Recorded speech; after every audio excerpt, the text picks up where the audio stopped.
Ich freue mich, heute zum 6. Mal den Präsidenten der Vereinigten Staaten von Amerika, Barack Obama, in Deutschland als Präsidenten begrüßen zu können. Wenn wir uns noch einmal zurückerinnern, nach dem Besuch hier als Kandidat für die Präsidentschaft in Berlin haben wir uns beim NATO-Gipfel in Baden-Baden, bei dem Besuch in Dresden und Buchenwald, bei der Rede am Brandenburger Tor, in Elmau beim G7-Gipfel, in diesem Frühjahr auf der Hannover Messe getroffen und heute hier im Kanzleramt.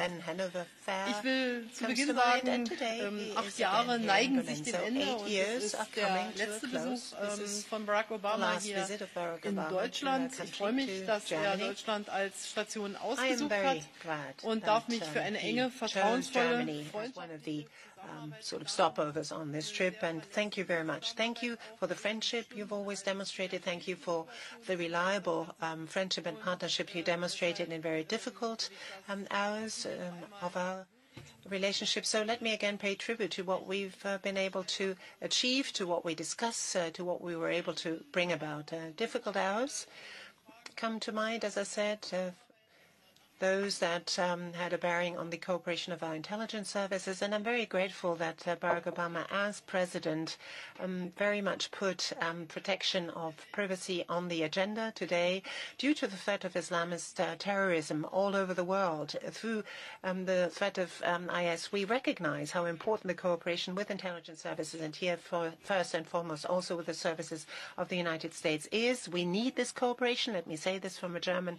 perspective very clearly and unequivocally. Our bilateral relations are very good. They're very close in the areas of business, of the economy.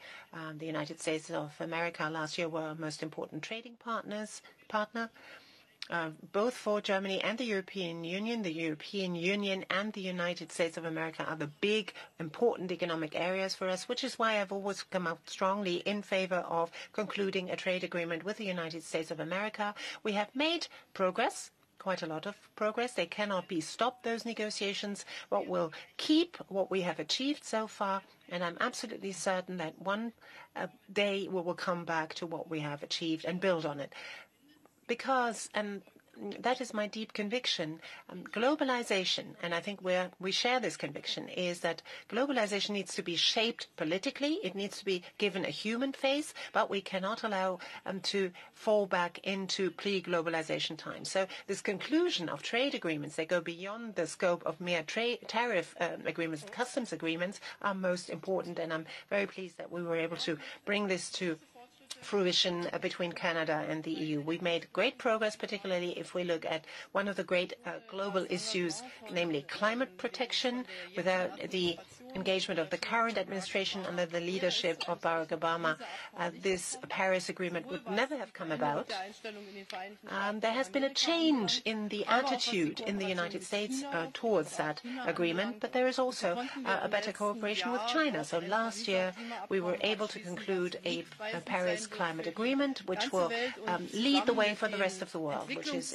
groundbreaking. And together with the Sustainable Development Goals of the Agenda 2030 for the whole world, this is indeed a sea change, I think, that we see here. And step by step it will be implemented. There's another point that I wanted to mention here, particularly the engagement and commitment to Africa.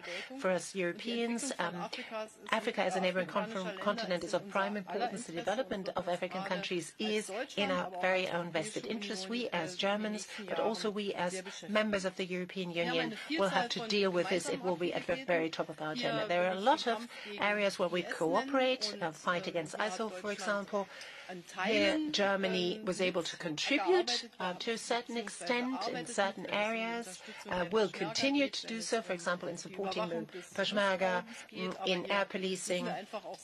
But we also have to acknowledge that the United States of America bear most of the burden. They bear the brunt of this responsibility. So I take your remarks very seriously, Barack, that the European Union as a whole, but also Germany, needs to recognize that this is our alliance, our common alliance, our transatlantic alliance, that we have to step up our engagement, because in the long run we will not be allowed to accept this imbalance as regards the contributions we give to this alliance, and we have understood this message and we have started to react. We have worked very closely together, for example, in Afghanistan. We're continuing to do so. I'm very pleased that this military engagement, together with a political roadmap that we developed, we were able to continue. We want to bring about a political solution there. We work very closely together on the issue of annexation of Crimea and Russia's attempt to actually conquer Ukraine, and actually they did so, conquer part of the territory. We tried to come to a peaceful settlement here on this. So our interests are very much aligned. Our attempts of cooperation are very much aligned. We continue to build on what we've already achieved in these last months of the administration, and we will continue also with the new administration. This is the end of an 8-year cooperation that was very close indeed. From a German point of view, German-American and European-American relations are a pillar of our foreign policy.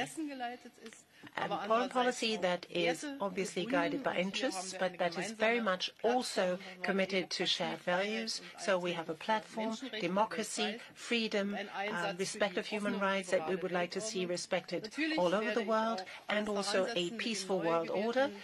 We have shared those values, we continue to share those values, and obviously we will continue to cooperate with the new administration. But today, I think a word of gratitude is at hand. Thank you very much for this very close, very intensive cooperation. It's wonderful to be back in Berlin. This is my 6th visit to Germany.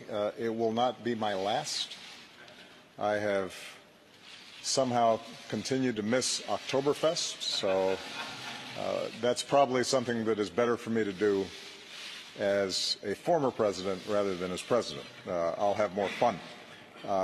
It's also wonderful to be back with my great friend and ally, Chancellor Merkel. As I reflect back over the last 8 years, I could not ask for a steadier or more reliable partner on the world stage, often through some very challenging times. So I want to thank you for your friendship, for your leadership, and your commitment to our alliance. And I want to thank the German people for the incredible partnership that our countries have been able to establish all these years. Last week marked the 27th anniversary of the fall of the Berlin Wall. The United States was proud to stand with the people of Germany as this nation and this continent reunited and rebuilt and reached for a better future. And it's a reminder that the commitment of the United States to Europe is enduring, and it's rooted in the values we share, values that Angela just mentioned.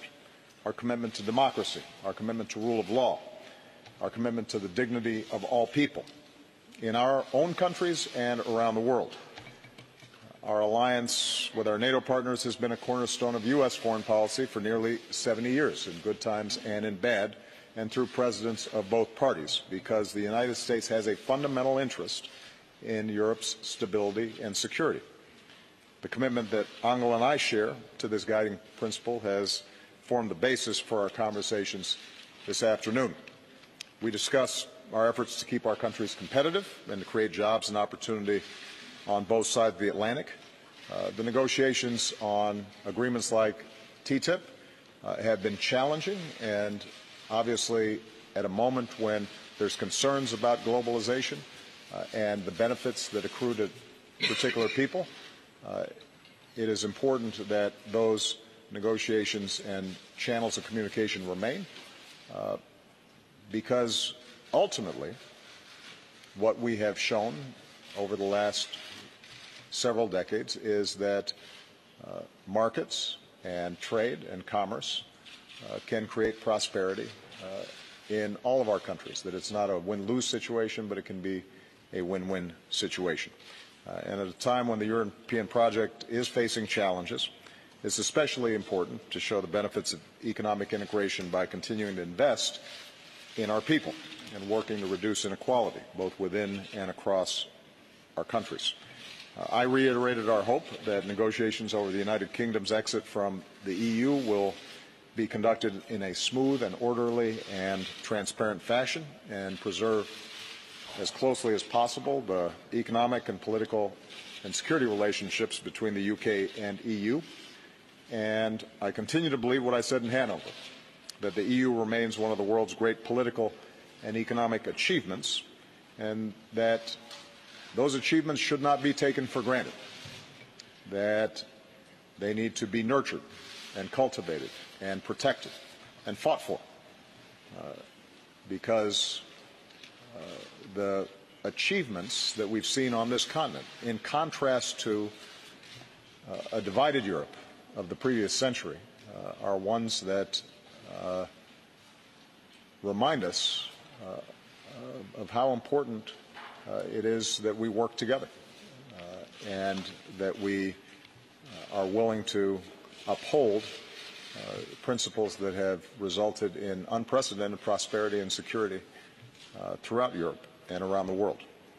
With the threat of climate change only becoming more urgent, Angela and I focused on the need for American and EU leadership to advance global cooperation. Both of our nations were proud to join the Paris Climate Agreement, which the world should work to implement quickly. Continued global leadership on climate, in addition to increasing private investment in clean energy, is going to be critical to meeting this growing threat. Of course, we discussed our commitment to meeting shared security challenges, from countering cyber threats to ensuring that Iran continues to live up to the terms of the Iran nuclear deal. I commended Angela for her leadership, along with President Hollande, in working to resolve the conflict in Ukraine. We continued to stand with the people of Ukraine and for the basic principle that nations have a right to determine their own destiny, and we discussed the importance of maintaining sanctions until Russia fully complies with the Minsk agreement. As part of the coalition against ISIL, we are putting that terrorist network under tremendous pressure. Here in Berlin this week, coalition members are meeting to ensure we remain unified and focused on our mission to destroy ISIL. We are very grateful for the vital contributions Germany has made to this fight, training local forces in Iraq, sharing intelligence, providing reconnaissance aircraft, including the recent deployment of additional NATO AWACS. And as Iraqi forces continue the liberation of Mosul, I'm pleased that NATO will be meeting the commitment we made in Warsaw to begin training additional forces in Iraq, which started this January. We also continue to stand united with Germany and our NATO allies in our ongoing efforts to build peace and stability in Afghanistan. On Syria, it's clear that the indiscriminate attacks on civilians by the Assad regime and Russia will only worsen the humanitarian catastrophe, and that a negotiated end to the conflict is the only way to achieve lasting peace in Syria. Angela and I also agreed the need for a comprehensive and humane response to the devastating humanitarian crisis in Syria and for the influx of migrants and refugees from around the world. We need to build on the progress achieved at the UN Refugee Summit, which yielded new commitments from some 50 nations and organizations. The United States is doing our part by increasing the number of refugees we resettle, and I want again to commend Angela and, more importantly, the German people for the extraordinary leadership and compassion that you have shown in the face of what I know is a very difficult challenge. You are not alone in trying to deal with this challenge. This is not an issue that any one country should bear, but is in need of an international response, and I not only intend to make sure that we have put in place more robust support from the United States, but I'm hoping that that continues beyond my administration. On this final visit, I am reminded of the visit I made here before I became president. It was 8 years ago. I had no gray hair, but I believe today what I said then. If you want a model for what is possible, if you want to see how to build a peaceful and prosperous and dynamic society, then look at Berlin and look at Germany. Look at Chancellor Merkel. Her personal story helps to tell the story of incredible achievement that the German people have embarked on, and I think is something that you should be very proud of. It is not inevitable that we make progress. It requires hard work.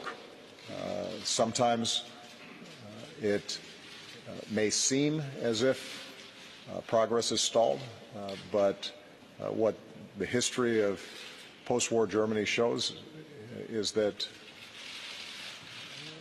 strength and determination and focus and adherence to the values that we care about will result in a better future for our children and our grandchildren. And on behalf of the American people, I want to thank the German people. I want to thank Chancellor Merkel for your deep friendship and your steadfast partnership. So, vielen Dank.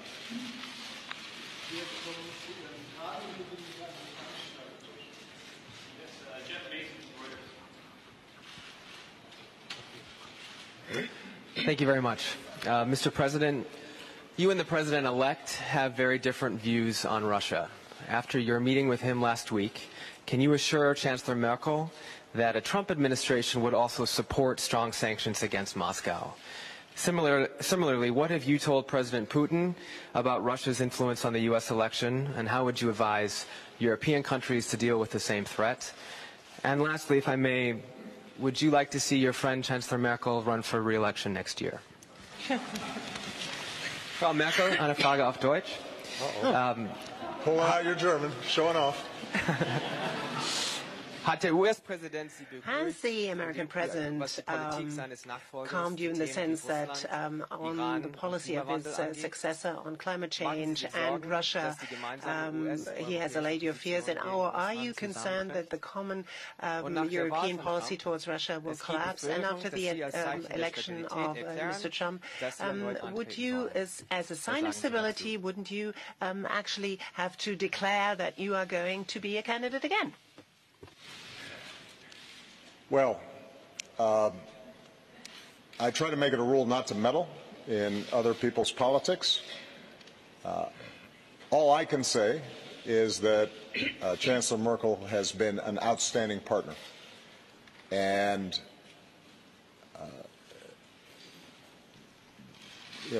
Chancellor Merkel is perhaps the only leader left among our closest allies that was there when I arrived. In some ways, we are now the veterans of many challenges over the last 8 years. And although we have not always been in sync on every issue, in terms of our core values, in terms of her integrity, her truthfulness, her thoughtfulness, her doing her homework, knowing her facts, her commitment to looking out for the interests of the German people first, but recognizing that part of good leadership on behalf of the nation requires engaging the world as a whole and participating effectively in multilateral institutions. I think she's been outstanding. So it's up to her whether she wants to stand again, and then ultimately it will be up to the German people to decide what the future holds. If I were here and I were German and I had a vote, I might support her. But I don't know whether that hurts or helps. With respect to Russia, my principal approach to Russia has been constant since I first came into office. Russia is an important country.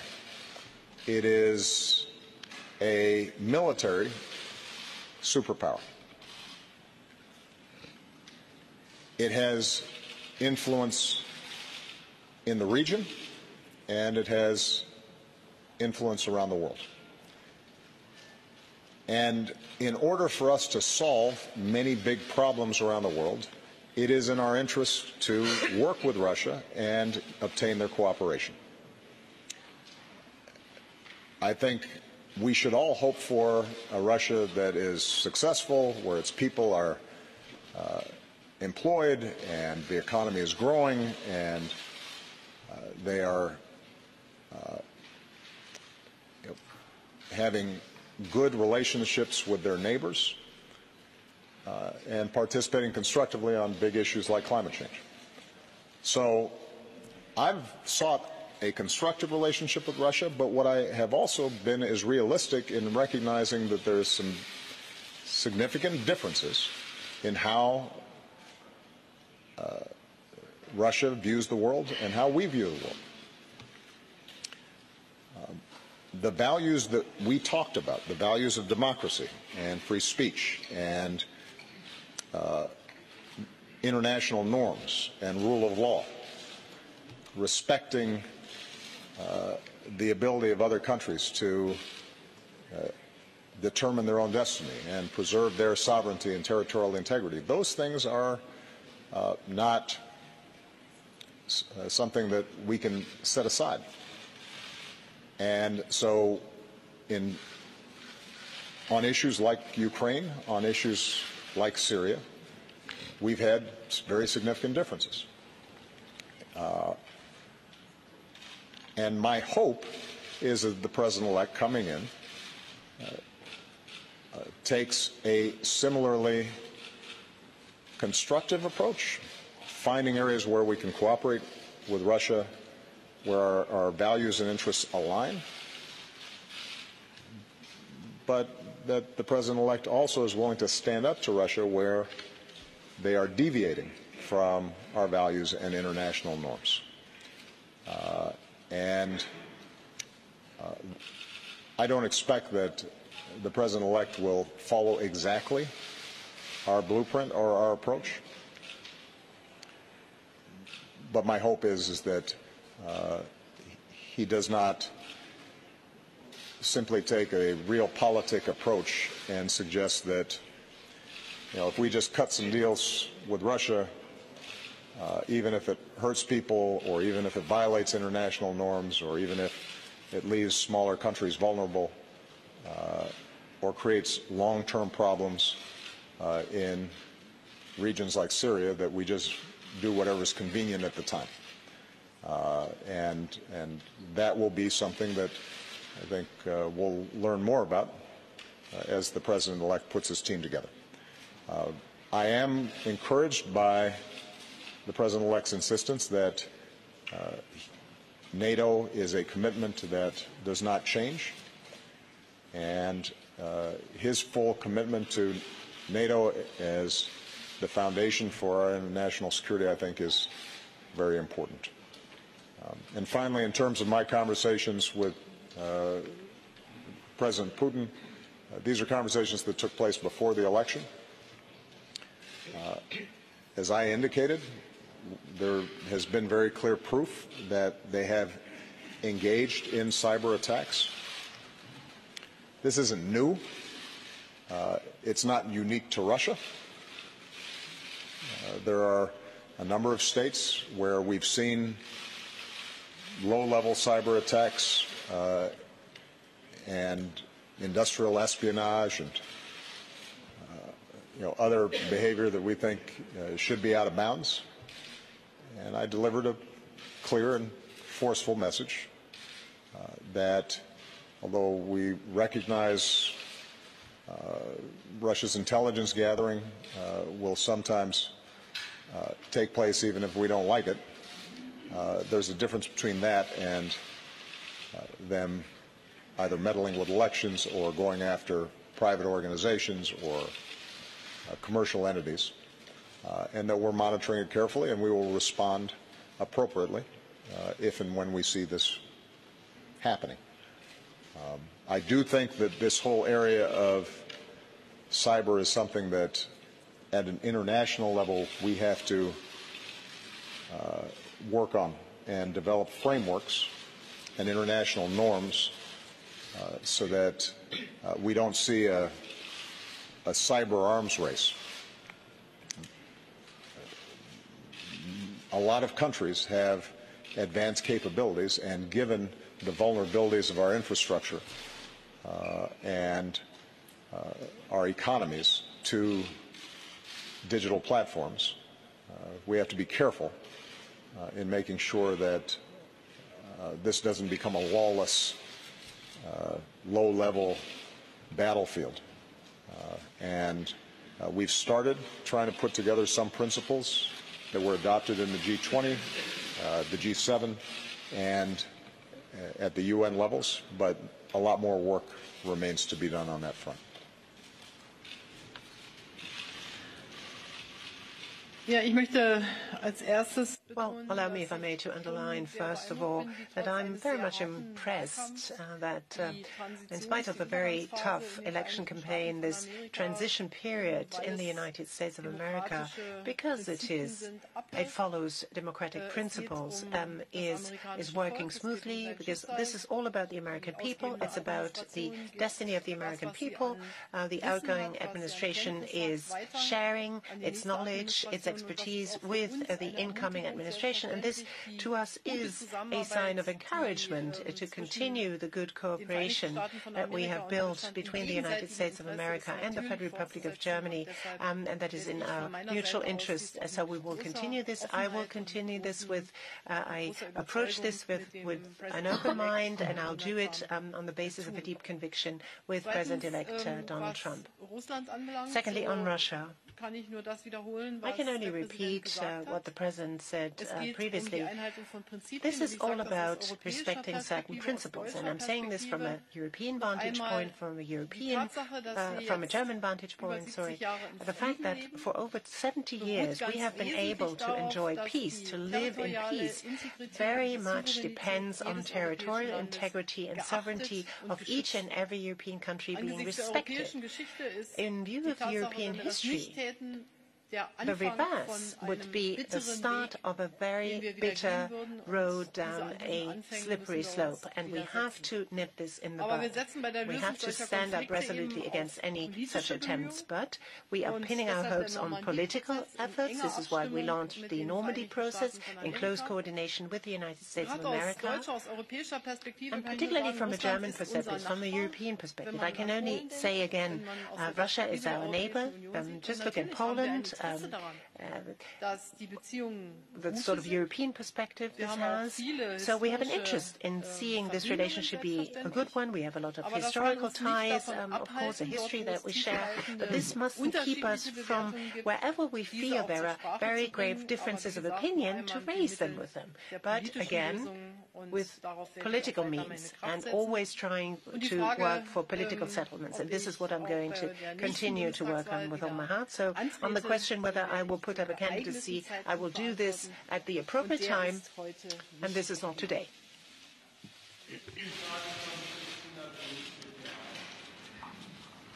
Deutsche Presseagentur, Christina Dunz. German press agency, Christina Dunz. Mr. President, your country is divided. You, as first black president, as first African-American president, who did so many things so differently, who raised so much hope all over the world, do you think that you have perhaps, in a way, put too much of a strain, maybe too much of demands on the Americans?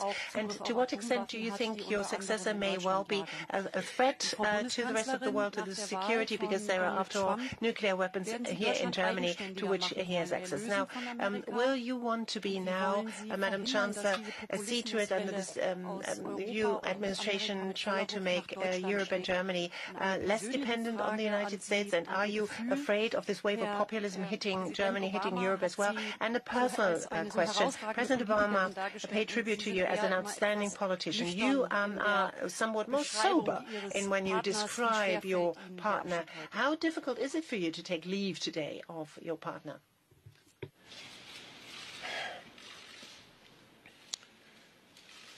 My guiding principle as president has been to try to do the right thing, even when it's not politically convenient, to look at long-term trends in our economy, in our society, in the international sphere, and using my best judgment, shape policies that will serve the American people, keep them safe, keep our economy growing, put people back to work, and best ensure peace, cooperation, and stability around the world. And based on current surveys of public opinion in the United States, it turns out that the majority of Americans think I've done a pretty good job, that we haven't, in fact, gone too fast, as you describe it.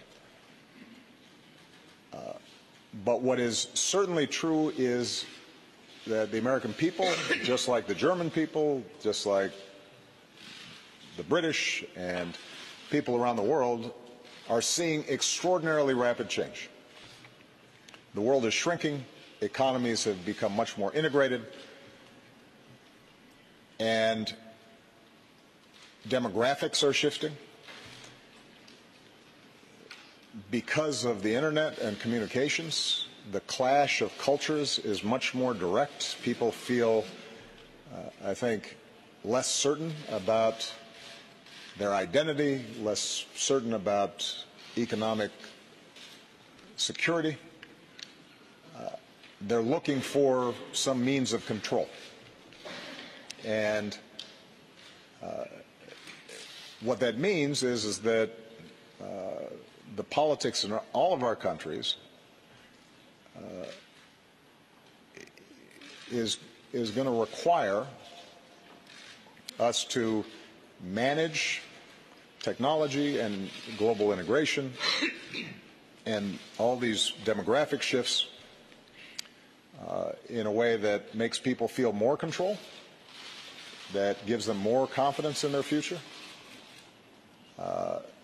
but does not resort to simplistic answers or divisions of race or tribe or a crude nationalism, which I think can be contrasted to the pride and patriotism that we all feel about our respective countries. I think that our politics everywhere are going to be going through this bumpy phase. But as long as we stay true to our democratic principles, as long as elections have integrity, as long as we respect freedom of speech, freedom of religion, as long as there are checks and balances in our governments so that the people have the ability to not just make judgments about how well government is serving them, but also change governments if they're not serving them well, then I have confidence that over the long term, progress will continue. And I think it's especially important for those of us who believe in a world where we're interdependent, that believes in mutual interests and mutual respect between nations. It's particularly important that we reach out to everybody in our countries, those who feel disaffected, those who feel left behind by globalization, and address their concerns in constructive ways as opposed to more destructive ways. And I think that can be done. But it's hard. It requires creativity. It requires effective communications. Part of what's changed in politics is social media and how people are receiving information. It's easier to make negative attacks and simplistic slogans than it is to communicate complex policies. But we'll figure it out. So ultimately, I remain optimistic about not just America's futures, but the direction that the world is going in. And part of what makes me most optimistic is if you look at the attitudes of young people. Across the board, young people are much more comfortable with respecting differences. They are much more comfortable with diversity. They are much less likely to express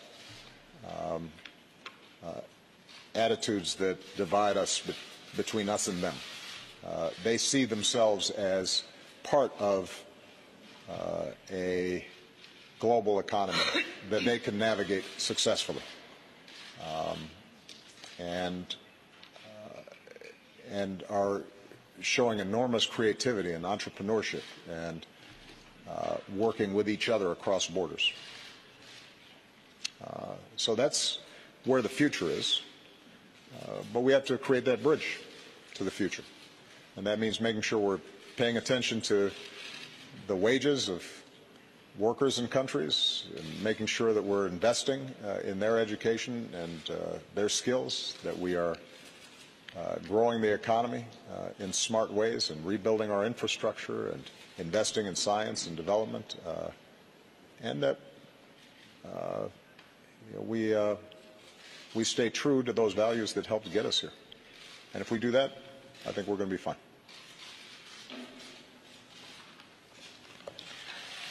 Well, on the issue first of independence of Germany, after the time of National Socialism, Germany has been given an enormous amount of help, particularly and also from the United States of America. The fact that we were able to enjoy German unification is due first and foremost to the help of the United States of America. And ever since Germany was able to regain its unity, it is in an even stronger position to give its contribution to upholding this order to which we feel committed, and for which particularly people in the German Democratic Republic stood out there in the streets to keep this up, to maintain this order, and particularly also in our country. Now we're trying to do more than it used to be 26 years ago. And there are a number of other areas where we have to also make a stronger contribution. We will all have to do more in development cooperation. It's important that these disparities in the living conditions cannot be allowed in this digital period to be too marked. Each and everyone must be given an opportunity to participate, which is why Germany's fate in many ways depends on the firmness of its alliance with NATO, with the European Union.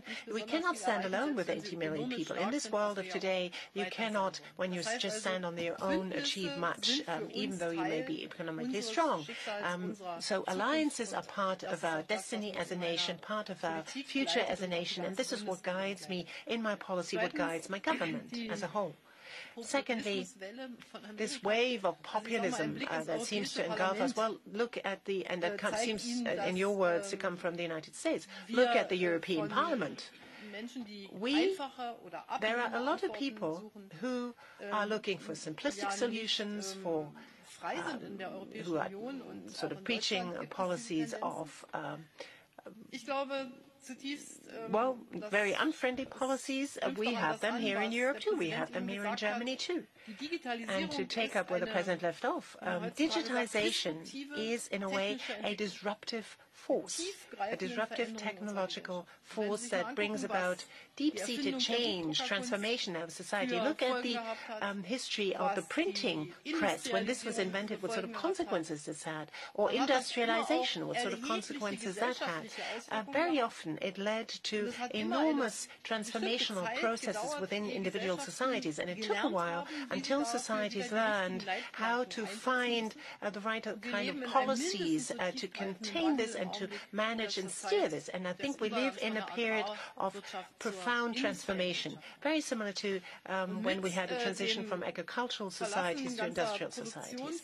Now, when we, for example, see shifts of huge production lines from certain areas to other countries, people tend to ask the question, where's my place in this modern world? We have this here, this tendency in our country, we have it in other countries, trying to keep a society together trying to keep the older and the younger people together, trying to keep those who live in rural areas together with those who live in cities is one of the most important and most noble tasks of politicians these days, trying to see to it that each and everyone can find his or her place. But those that are belong purportedly to certain groups say we are the people and not the others. That is something that we cannot allow to happen. That is something that I think at the time in the GDR, at the time when we had this in the GDR, where the people stood in the street and said we are the people, that was something that filled me with great joy. But the fact that these people have hijacked it certainly is not something that fills me with great joy. We have to find new ways of addressing people, new ways of getting into contact with people, but I'm optimistic that we will be able to do so. Now, taking leave from my partner and friend, well, yes, it is hard. If you've worked together with somebody very well, leave-taking is very difficult. But we are all politicians. We all know that democracy lives off change. So in the United States of America, the Constitution has very clear stipulations on this. It's a tough rule, 8 years, and that's it. Out goes the president and a new one comes in. So if it's in the German interest to have good transatlantic relations, well, the task is also to look ahead. But our personal, we have freedom of movement in the whole of Germany. So if we want to see each other, well, I'm game. So we're not completely out of this world, as we would say. All right. Next question will come from Margaret Brennan. Thank you very much, Mr. President.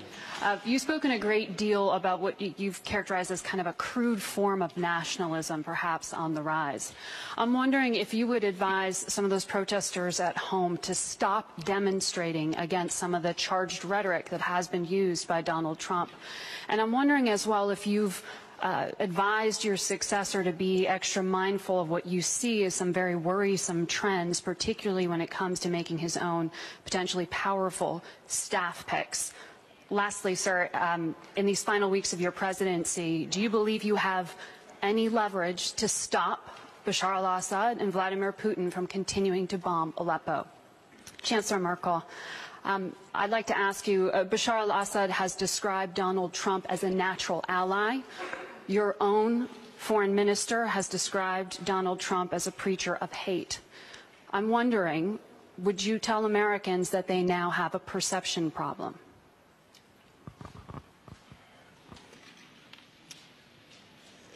One of the great things about our democracy is it expresses itself in all sorts of ways. And that includes people protesting. I've been the subject of protests during the course of my 8 years, and I suspect that there's not a president in our history that at some point hasn't been subject to these protests. So I would not advise people who feel strongly or are concerned about some of the issues that have been raised during the course of the campaign. I wouldn't advise them to be silent. What I would advise, what I advised before the election and what I will continue to advise after the election, is that elections matter, voting matters, organizing matters, being informed on the issues matter. And what I consistently say to young people, I say it in the United States, but I'll say it here in Germany and across Europe, do not take for granted our systems of government and our way of life. I think there is a tendency, because we have lived in an era that has been largely stable and peaceful, at least in advanced countries, where living standards have generally gone up, there is a tendency, I think, to assume that that's always the case. And it's not. Democracy is hard work. In the United States, if 43% of eligible voters do not vote, then democracy is weakened. If we are not serious about facts and what's true and what's not. And particularly in an age of social media where so many people are getting their information in sound bites and snippets off their phones. If we can't discriminate between serious arguments and propaganda, then we have problems.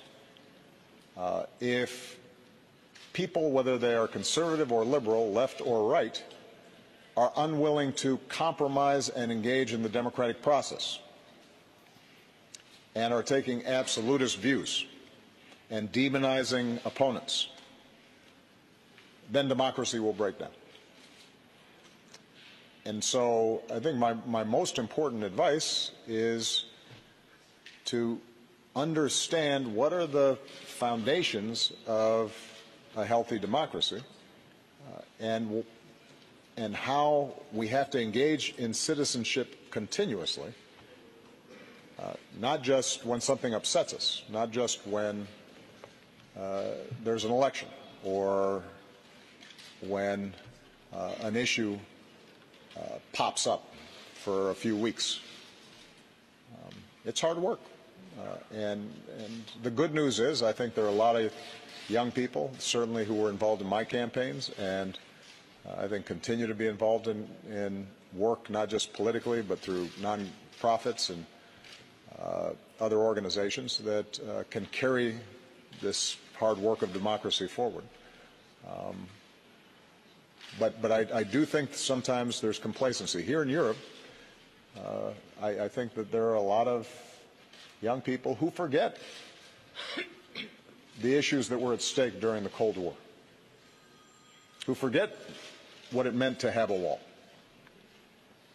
And I'll be honest, there have been times when I listen to the rhetoric in Europe where an easy equivalence somehow between the United States and Russia and between how our governments operate versus other governments operate, where those distinctions aren't made. I've said many times around the world that like any government, like any country, like any set of human institutions, we have our flaws. We've operated imperfectly. There are times when we've made mistakes. There are times where I've made mistakes or our administration hasn't always aligned ourselves with the values that we need to align ourselves with. It's a work of constant improvement. But I can say to the German people that the United States has been good for Germany, has looked out for Germany, has provided security for Germany, has helped to rebuild Germany and unify Germany. And I can say across Europe that many principles that have been taken for granted here around free speech and around civil liberties and an independent judiciary and fighting corruption. Those are principles that, not perfectly, but generally we have tried to apply not just in our own country, but also with respect to our foreign policy. And that should be remembered, because at an age where there's so much active misinformation, and it's packaged very well, and it looks the same when you see it on a Facebook page or you turn on your television, where some over zealousness on the part of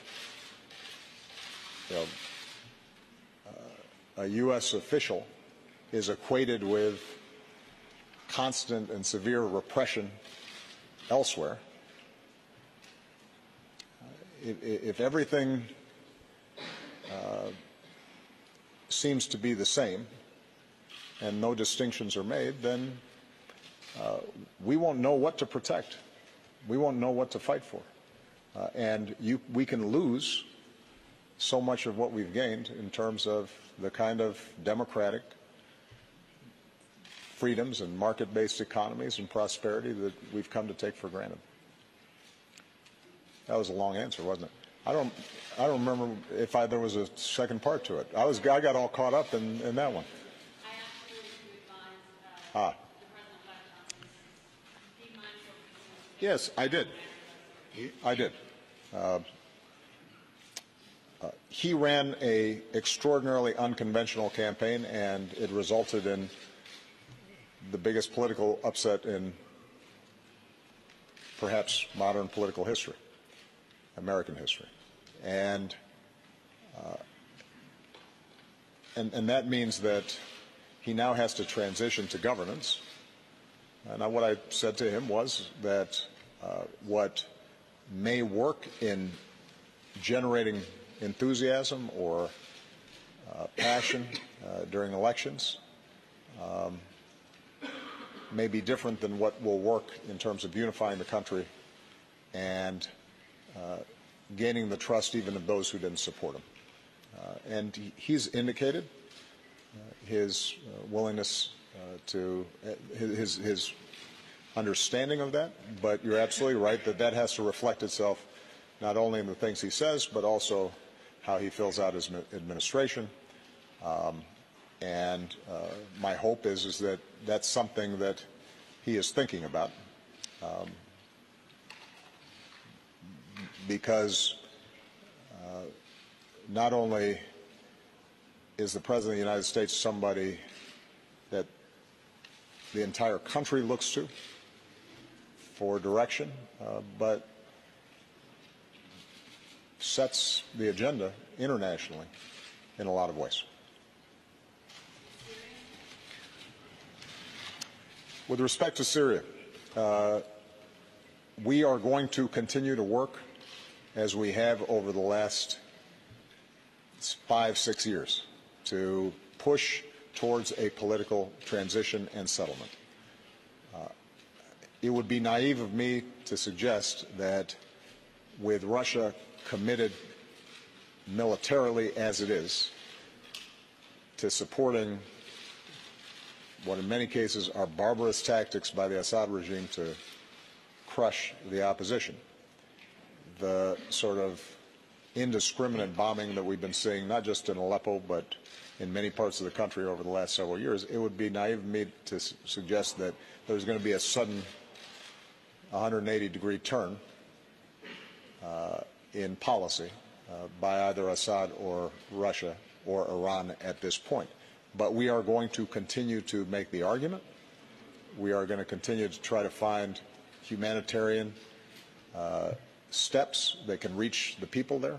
We're going to continue to try to obtain cessations of hostilities that lessen the human tragedy and the migration that's taking place. But ultimately, the way this is going to be resolved is going to have to be a recognition by Russia and a willingness to pressure Assad that a lasting, durable peace with a functioning country requires the consent of people. You cannot purchase people's consent through killing them. They haven't made that transition yet, but we're going to keep on trying. Ja, ich kann, glaube ich, für die ganze I think I can speak for the whole of the federal government when I say that we are no longer in an election mode in the United States. We're in post-election mode. There is an interest of the Federal Republic of Germany to cooperate well with the United States of America. This goes for each and every president on the basis of shared values, and I believe that these are indeed shared values and should be shared values. So as to my position on President Assad, Assad as president has actively tried to kill his own people. He has bombed them with barrel bombs in a most terrible way. He has brought untold suffering over his people. If you look at Aleppo and other places, when you talk to the many Syrian refugees who have fled here to Germany, they will be able to tell you their own personal story. And the majority of them, the great majority of them, fled from Assad. And most of them not even fled the IS. So I don't see him as an ally. Vielen Dank. Herr Präsident, Thank you very much, Mr. President. You describe your hopes rather more in great historical terms. Let me break this down to months and years. The fact that Stephen Bannon was made as chief strategist, meeting Mr. Farage, and the fact that prominent Republican representatives did not decide to join this transition team. What makes you confident against the background of this that President Trump can be a reliable partner to the world and to Europe and Germany? Now, Madam Chancellor, if you hear those words of praise of the President with regard to you, what he said, can this not sort of demand too much from you and from Germany? Because too much is demanded, too much is expected from you, too great are the expectations, you can't meet them?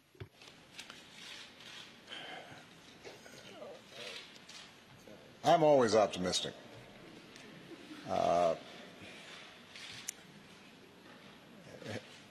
are times where I was in the Oval Office and people would come to me with all kinds of political problems and policy problems and international problems, and my team would be getting discouraged and depressed, and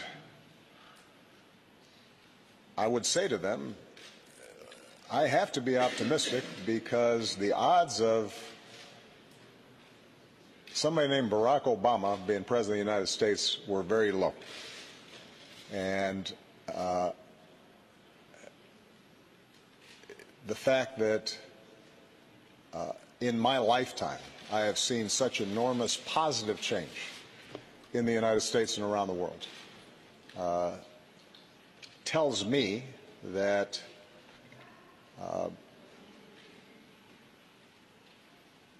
that although history does not travel in a straight line, it moves in the direction of justice and freedom and a better life for people. But we have to fight for it. We have to work for it. What makes me cautiously optimistic about my successor and the shift from campaign mode to governance is there is something about the solemn responsibilities of that office, the extraordinary demands that are placed on the United States, not just by its own people, but by people around the world, that forces you to focus, that demands seriousness. And if you're not serious about the job, then you probably won't be there very long, because it will expose problems. Even when you're doing a good job,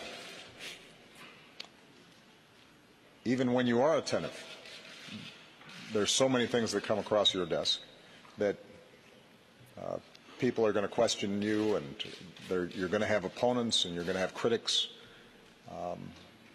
And you figure that out pretty fast when you're sitting there. And I think the President-elect is going to see fairly quickly that the demands and responsibilities of a U.S. President are not ones that you can treat casually.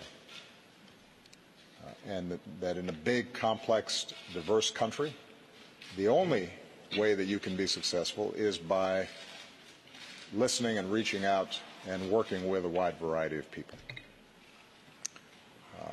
And so it is my hope that that is what will happen, and I'm going to do everything I can over the next 2 months to help assure that that happens.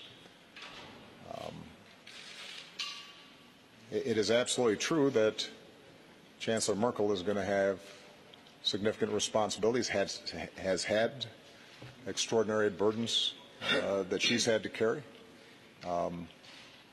If she chooses to continue, you're right, she will have big burdens. I wish I could be there to lighten her load somewhat, but she's tough. And I I know what it means to carry burdens, because the fact of the matter is that if there are problems around the world, the first question people ask is, why isn't Washington doing something about it? This is why it's so important not to discount or take for granted the importance of the transatlantic alliance. And this is probably the best place for me to end.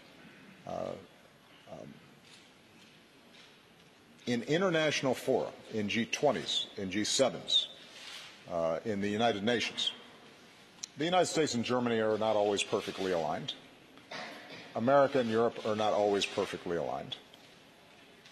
But the voice that speaks out on behalf of some dissident who is jailed halfway around the world, the voice who is expressing concern about some child in an African village who doesn't have clean drinking water or is subject to some terrible disease, the voice that insists on rules and norms governing international affairs, the voice that helps to steer the world away from war wherever possible. That's our voice, more often than not. And we're not always successful. But if that voice is absent, or if that voice is divided, we will be living in a meaner, harsher, more troubled world. And we have to remember that. And whoever is the U.S. president, and whoever is the Chancellor of Germany, and whoever is the leader of other European nations and other democracies around the world, they need to recognize that. There are going to be forces that argue for cynicism, for looking the other way with somebody else's problems, that are not going to champion people who are vulnerable, because sometimes that's politically convenient. And if we don't have a strong transatlantic alliance that's standing up for those things, we will be giving to our children a worse world. We will go backwards instead of forwards.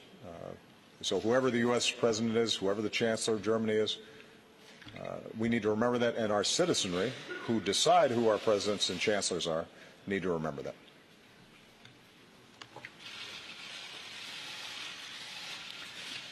Ja, erstens, Well, ich meine, es ist ja durchaus schön, wenn nach first, it 8 Jahren is, Zusammenarbeit after all, a very good thing if after 8 years of cooperation, the President of the United States says that this is a cooperation based on friendship, that we cooperated well. I feel that this is a very good, a very positive message, and indeed an encouragement for me. Now, secondly, I fortunately know very many people, and there are many, many more that I don't know, many politicians who stand up for the same values of democracy, of liberal societies, of open societies, of respect for the dignity of a man. And I feel that we are in a community of people here who stand up for these values, who try to maintain them, and wherever they are not yet respected, stand up for people's rights to enjoy them as well. And this is worth every effort. But I think we're gratified to know that there are many, many people who feel committed to this goal. Thank you very much.